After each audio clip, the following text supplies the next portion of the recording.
Mga taga-Efeso. Unang kabanata. Si Pablo, na apostol ni Kristo Jesus sa pamamagitan ng kalooban ng Diyos, sa mga banal na nangasa Efeso, at sa mga tapat kay Kristo Jesus. Sumainyo nawa ang biyaya at kapayapaang mula sa Diyos na ating Ama at sa Panginoong Hesukristo. Purihin nawa ang Diyos at Ama ng ating Panginoong Hesukristo, na siyang nagpala sa atin ng bawat pagpapalang ukol sa Espiritu sa sangkalangitan kay Kristo, ayon sa pagkapili niya sa atin sa Kanya bago itinatag ang sanglibutan, upang tayo'y maging mga banal at mga walang dungis sa harapan niya sa pag-ibig, na tayo'y itinalaga niya ng una pa sa pagkukupkop na tulad sa mga anak sa pamamagitan ni Hesukristo, sa ganang Kanya ayon sa minagaling ng Kanyang kalooban, sa ikapupuri ng kaluwalhatian ng Kanyang biyaya na sa atin ay pinagkaloob na masagana sa minamahal. Nasa Kanya'y mayroon tayo ng ating katubusan sa pamamagitan ng Kanyang dugo, na kapatawaran ng ating mga kasalanan ayon sa mga kayamanan ng Kanyang biyaya, na pinasaganan niya sa atin sa buong karunungan at katalinuhan, na ipinakilala niya sa atin ang hiwaga ng Kanyang kalooban, ayon sa Kanyang minagaling na ipinasya niya sa Kanya rin, sa pagiging katiwala sa kaganapan ng mga panahon, upang tipunin ang lahat ng mga bagay kay Kristo, ang mga bagay na nangasa sangkalangitan, at ang mga bagay na nangasa ibabaw ng lupa. Sa Kanya sinasabi ko, tayo rin naman sa Kanya ay ginawang mana, na itinalaganan niya tayo ng una pa ayon sa pasya ni Yaong gumagawa ng lahat ng mga bagay ayon sa pasya ng Kanyang kalooban, upang tayo'y maging kapurihan ng Kanyang kaluwalhatian. Tayong nagsiasa ng una kay Kristo, na sa Kanya'y kayo rin naman, pagkarinig ng aral ng katotohanan ng ebanghelyo ng inyong kaligtasan, na sa Kanya rin naman, mula nang kayo'y magsisampalataya at kayo'y tinatakan ng Espiritu Santo, na ipinangako na siyang patotoo sa ating mana, hanggang sa ikatutubos ng sariling pag-aari ng Diyos sa ikapupuri ng Kanyang kaluwalhatian. Dahil dito ako rin naman, pagkarinig ng pananampalataya sa Panginoong Hesus na nasa inyo, at ng pag-ibig ng inyong pinakita sa lahat ng mga banal, ay hindi ako tumitigil ng pagpapasalamat dahil sa inyo, na aking binabanggit kayo sa aking mga panalangin, upang ipagkaloob sa inyo ng Diyos, ng ating Panginoong Hesukristo, ng Ama ng kaluwalhatian, ang Espiritu ng karunungan at ng pahayag sa pagkakakilala sa Kanya. Yamang naliwanagan ang mga mata ng inyong puso, upang maalaman ninyo kung ano ang pag-asa sa Kanyang pagtawag, kung ano ang mga kayamanan ng kaluwalhatian ng Kanyang pamana sa mga banal, at kung ano ang dakilang kalakhan ng Kanyang kapangyarihan sa ating nagsisisampalataya, ayon sa gawa ng kapangyarihan ng Kanyang lakas, na Kanyang ginawa kay Kristo, nang ito'y Kanyang buhaying maguli sa mga patay, at pinaupo sa Kanyang kanan sa sangkalangitan, sa kaiba-ibabawan ng lahat ng pamunuan at kapamahalaan at kapangyarihan at pagkasakop, at sa bawat pangalan na ipinangungusap, hindi lamang sa sanglibutang ito, kundi naman sa darating. At ang lahat ng mga bagay ay pinasuko niya sa ilalim ng Kanyang mga paa, at siyang pinagkaloobang maging pangulo ng lahat ng mga bagay sa iglesia, na siyang katawan niya, nakapuspusan ni Yaong pumupuspos ng lahat sa lahat. Ikalawang kabanata. At kayo'y binuhay niya, nang kayo'y mga patay dahil sa inyong mga pagsalangsang at mga kasalanan, na inyong nilakaran nung una ayon sa lakad ng sanglibutang ito, ayon sa pangulo ng mga kapangyarihan ng hangin, ng Espiritu na ngayon ay gumagawa sa mga anak ng pagsuway. Sa gitna ng mga yaon, tayo rin naman ng ibang panahon ay nangabubuhay sa mga kahalayan ng ating laman, na ating ginagawa ang mga pita ng laman at ng pag-iisip, at tayo nooy katutubong mga anak ng kagalitan, gaya naman ng mga iba. Ngunit ang Diyos, palibhasa'y mayaman sa awa, dahil sa Kanyang malaking pag-ibig na Kanyang iniibig sa atin, bagamat tayo'y mga patay dahil sa ating mga kasalanan, tayo'y binuhay na kalakip ni Kristo. Sa pamamagitan ng biyaya kayo'y nangaligtas, at tayo'y ibinangong kalakip niya, at pinaupong kasama niya sa sangkalangitan kay Kristo Jesus, upang sa mga panahong darating ay maihayag niya ang dakilang kayamanan ng Kanyang biyaya sa kagandahang loob sa atin kay Kristo Jesus. Sapagkat sa biyaya kayo'y nangaligtas sa pamamagitan ng pananampalataya, at ito'y hindi sa inyong sarili, ito'y kaloob ng Diyos. Hindi sa pamamagitan ng mga gawa upang ang sino man ay huwag magmapuri, sapagkat tayo'y kanyang gawa na nilalang kay Kristo Jesus para sa mabubuting gawa na mga inihanda ng Diyos nang una upang siya nating lakaran. Kaya nga alalahanin ninyo na kayo noong una mga hintil sa laman, tinatawag na di pagtutuli, niyaong tinatawag na pagtutuli sa laman, na ginawa ng mga kamay. Na kayo ng panahong yaon ay mga hiwalay kay Kristo, na mga di kabilang sa bansa ng Israel, at mga taga-ibang lupa tungkol sa mga tipan ng pangako, na walang pag-asa at walang Diyos sa sanglibutan. Datapwat ngayon kay Kristo Jesus kayo, na noong panahon ay nalalayo ay inilapit sa dugo ni Kristo, sapagkat siya ang ating kapayapaan, na kanyang pinag-isa ang dalawa, at iginiba ang pader na nasa gitna na nagpapahiwalay, na inalis ang pagkakaalit sa pamamagitan ng kanyang laman, kahit kautusan na may mga batas at ang palatuntunan upang sa dalawa ay lalangin sa kanyang sarili ang isang taong bago. Sa ganito'y ginagawa ang kapayapaan, at upang papagkasunduin silang dalawa sa isang katawan sa Diyos sa pamamagitan ng krus, na sa kanya'y pinatay ang pagkakaalit, at siya'y naparito at ipinangaral ang kapayapaan sa inyong nalalayo, at ang kapayapaan sa nangalalapit. Sapagkat sa pamamagitan niya, tayo'y may pagpasok sa isang espiritu rin sa Ama.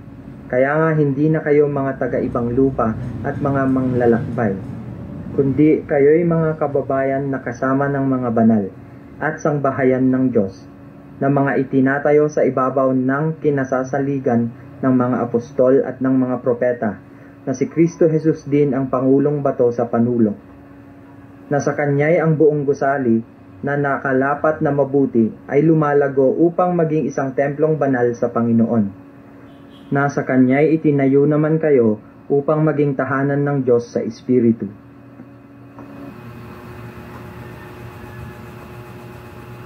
Ikatlong kabanata. Dahil dito, akong si Pablo, na bilanggo ni Kristo Jesus dahil sa inyong mga hintil, kung tunay na inyong narinig yung pagiging katiwala sa biyaya ng Diyos na sa akin ay binigay sa ikagagaling ninyo, kung paanong sa pahayag ay ipinakilala sa akin ang hiwaga, gaya ng isinulat ko ng una sa ilang salita. Sa pamamagitan niyaon, sa pagbasa ninyo ay inyong mapagtatalastas ang aking pagkakakilala sa hiwaga ni Kristo, na nang ibang panahon ay hindi ipinakilala sa mga anak ng mga tao, na gaya ngayon na ipinahayag sa kanyang mga banal na apostol at propeta sa Espiritu, na ang mga hintil ay mga tagapagmana at mga kasangkap ng katawan, at mga may bahagi sa pangako na kay Kristo Jesus sa pamamagitan ng Ebanghelyo, na dito'y ginawa akong ministro, ayon sa kaloob ng biyayang yaon ng Diyos, na sa akin ay ibinigay ayon sa paggawa ng kanyang kapangyarihan.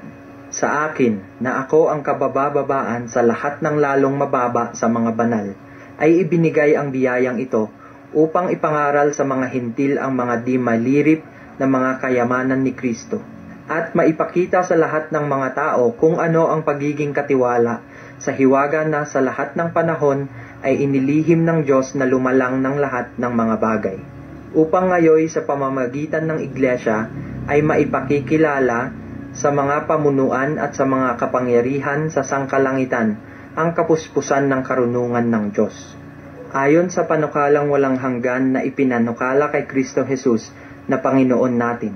Nasa Kanya'y mayroon tayong lakas ng loob at pagpasok na may pag-asa sa pamamagitan ng ating pananampalataya sa Kanya.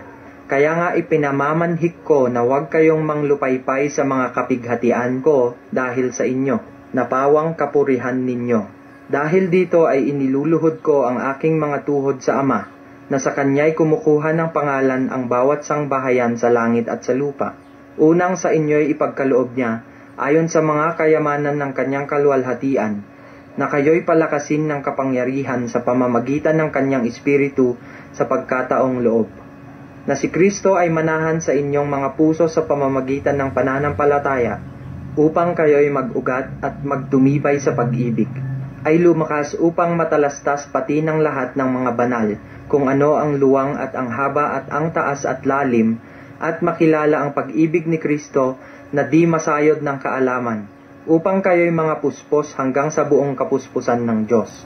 Ngayon sa makapangyarihang gumawa ng lubhang sagana ng higit sa lahat ng ating hinihingi o iniisip, ayon sa kapangyarihang gumawa sa atin, ay sumakanya nawa ang kaluwalhatian sa Iglesia at kay Kristo Jesus sa buong panahon magpakailanman. Siya nawa. Ika-4 na kabanata. Namamanhik nga sa inyo akong bilanggo sa Panginoon, na kayo'y magsilakad ng nararapat sa pagkatawag na sa inyo'y itinawag, ng buong kapakumbabaan at kaamuan, na may pagpapahinuhod, na mangagbatahan kayo sa pag-ibig, na pagsakitan ninyong ingatan ang pakikipagkaisa sa Espiritu sa tali ng kapayapaan. May isang katawan at isang Espiritu, gaya naman ng pagkatawag sa inyo sa isang pag-asa ng pagtawag sa inyo. Isang Panginoon, isang pananampalataya, isang bautismo, isang Diyos at Ama ng lahat, na siyang sumasaibabaw sa lahat at sumasa lahat at nasa lahat, datapwat ang bawat isa sa atin ay binigyan ng biyaya ayon sa sukat na kaloob ni Kristo. Kaya't sinasabi niya, nang umakyat siya sa itaas ay dinala niyang bihag ang pagkabihag at nagbigay ng mga kaloob sa mga tao. Ngayon ito, umakyat siya. Ano ito? Kundi siya'y bumaba rin naman sa mga dakong kalaliman ng lupa. Ang bumaba ay siya rin namang umakyat sa kaitaasan ng buong sangkalangitan upang kanyang mapuspos ang lahat ng mga bagay. At pinagkalooban niya ang mga iba na maging mga apostol, at ang mga iba'y propeta, at ang mga iba'y ebanghelista, at ang mga iba'y pastor at mga guro, sa ikasasakdal ng mga banal, sa gawaing paglilingkod, sa ikatitibay ng katawan ni Kristo, hanggang sa abutin nating lahat ang pagkakaisa ng pananampalataya, at ang pagkakakilala sa anak ng Diyos, hanggang sa lubos na paglaki ng tao, hanggang sa sukat ng pangangatawan ng kapuspusan ni Kristo, upang tayo'y huwag nang maging mga bata pa na nagpapahapay dito't doon at dinadala sa magkabi-kabila ng lahat ng hangin ng aral sa pamamagitan ng mga daya ng mga tao, sa katusuhan ayon sa mga lalang ng kamalian, kundi sa pagsasalita ng katotohanan na may pag-ibig, ay mangagsilaki sa lahat ng mga bagay sa Kanya, na siyang Pangulo sa makatuwid bagay si Kristo, na dahil sa Kanya ay ang buong katawan na nakalapat na mabuti at nagkakalakip sa pamamagitan ng tulong ng bawat kasukasuan, ayon sa paggawang nauukol sa bawat iba't ibang sangkap, ay nagpapalaki sa katawan sa ikatitibay ng Kanyang sarili sa pag-ibig. Ito nga ang sinasabi ko, at sinasaksihan sa Panginoon, na kayo'y hindi na nagsisilakad pa na gaya naman ng lakad ng mga hintil, sa pagpapalalo sa kanilang pag-iisip, na sa kadiliman ng kanilang pag-iisip ay nangahiwalay sa buhay ng Diyos, dahil sa kahangalang nasa kanila, dahil sa pagmamatigas ng kanilang puso, na sila sa di pagkaramdam ng kahihiyan ay napahikayat sa kalibugan, upang kalakalin ang lahat ng karumihan ng buong kasakiman. Ngunit kayo'y hindi nangatuto ng ganito kay Kristo. Kung tunay na siya'y inyong pinakinggan, at kayo'y tinuruan sa Kanya, gaya ng katotohanan na kay Jesus, at inyong iwan tungkol sa paraan ng inyong pamumuhay na nakaraan, ang dating pagkatao, na sumama ng sumama ayon sa mga kahalayan ng pagdaraya, at kayo'y mangagbago sa espiritu ng inyong pag-iisip, at kayo'y mangagbihis ng bagong pagkatao na ayon sa Diyos ay nilalang sa katuwiran at sa kabanalan ng katotohanan. Kaya nga, pagkatakwil ng kasinungalingan, ay magsasalita ang bawat isa sa inyo ng katotohanan sa kanyang kapwa, sapagkat tayo'y mga sangkap na isa't isa sa atin. Kayo'y mga galit at huwag kayong mga kasala. Huwag lumubog ang araw sa inyong galit. Ni bigyan daan man ang dyablo. Ang nagnanakaw ay huwag nang magnakaw pa, bagkus magpagal na igawa ang kanyang mga kamay ng mabuting bagay, upang siya'y may maibigay sa nangangailangan. Anumang salitang mahalay ay huwag lumabas sa inyong bibig, kundi ang mabuting ikatitibay ayon sa pangangailangan, upang makinabang ng biyaya ang mga nagsisipakinig. At huwag ninyong pighatiin ang Espiritu Santo ng Diyos, na sa Kanya kayo'y tinatakan hanggang sa kaarawan ng pagkatubos. Ang lahat ng kapaitan at kagalitan at pagkakaalit at kadaldalan at panglilibak ay mga alis nawa sa inyo, pati ng lahat ng masasamang akala, at magmagandang loob kayo sa isa't isa, mga mahabagin, na mangagpatawaran kayo sa isa't isa, gaya naman ng pagpapatawad sa inyo ng Diyos kay Kristo.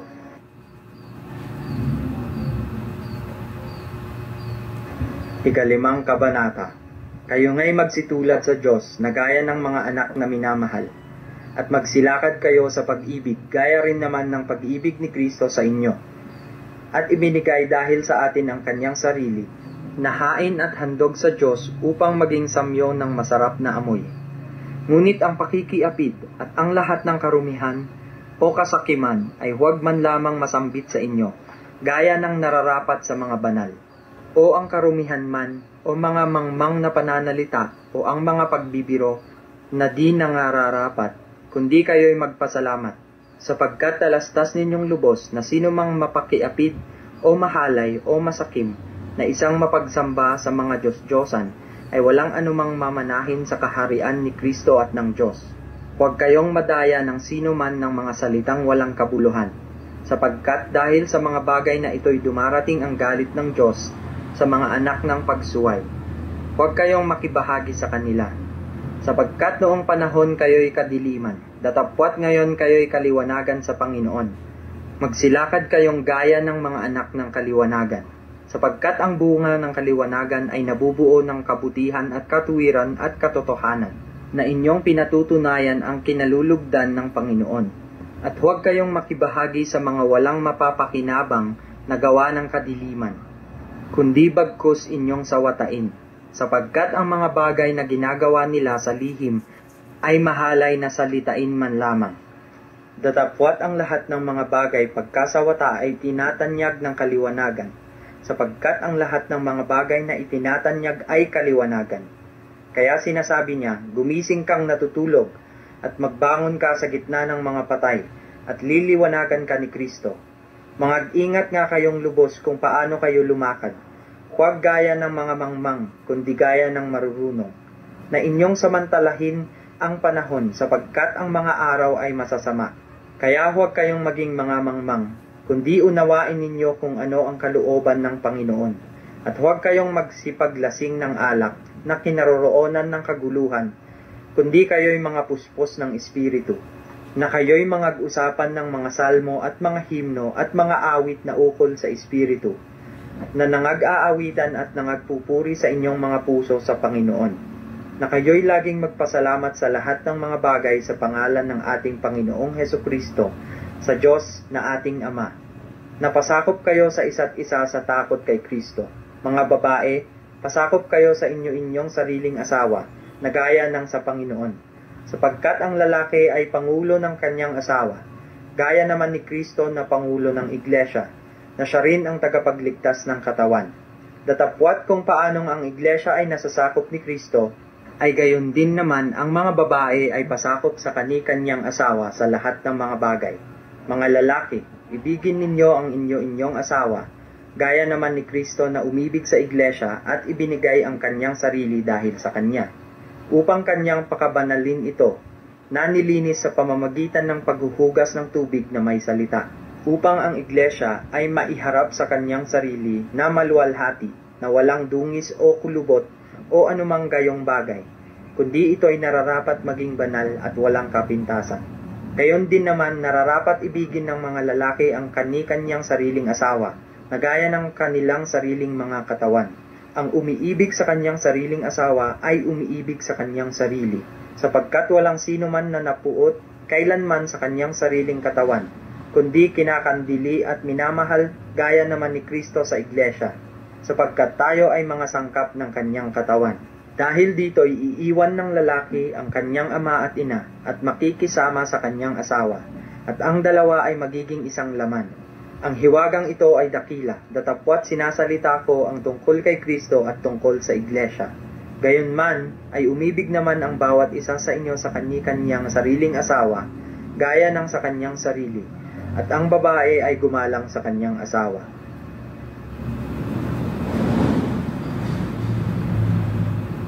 Ika-6 na kabanata. Mga anak, magsitalima kayo sa inyong mga magulang sa Panginoon, sapagkat ito'y matuwid. Igalang mo ang inyong ama at ina na siyang unang utos na may pangako, upang yumaon kang mabuti at ikaw ay mabuhay na malaon sa lupa.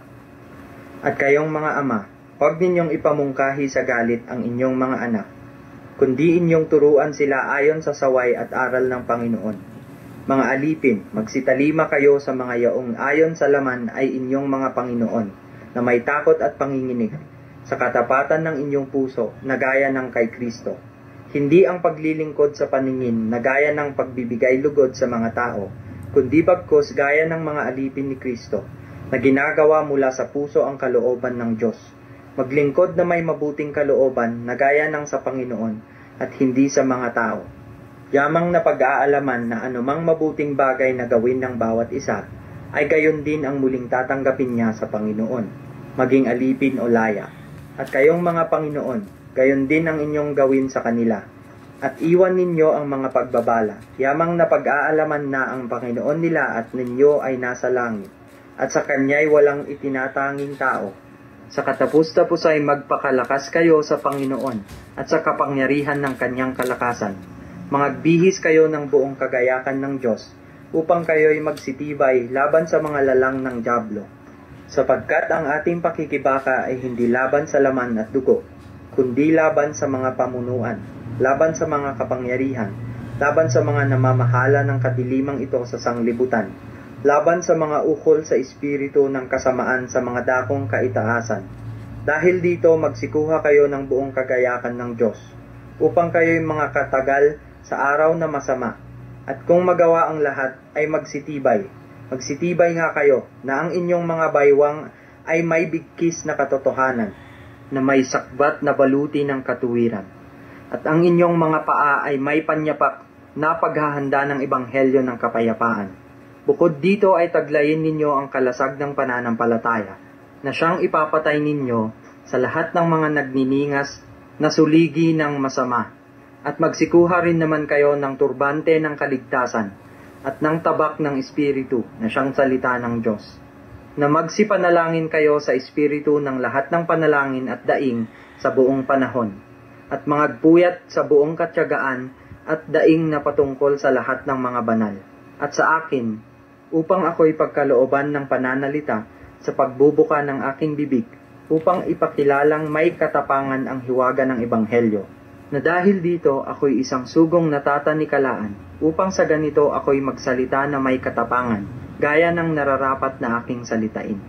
Datapwat upang mga alaman ninyo naman ang mga bagay na ukol sa akin, at ang kalagayan ko, si Tikiko na aking minamahal na kapatid at tapat na ministro sa Panginoon, ay siyang magpapakilala sa inyo ng lahat ng mga bagay, na siyang aking sinugo sa inyo sa bagay na ito, upang makilala ninyo ang aming kalagayan, at upang kanyang aliwin ang inyong mga puso, kapayapaan nawa sa mga kapatid, at pag-ibig na may pananampalataya mula sa Diyos Ama at sa Panginoong Hesukristo.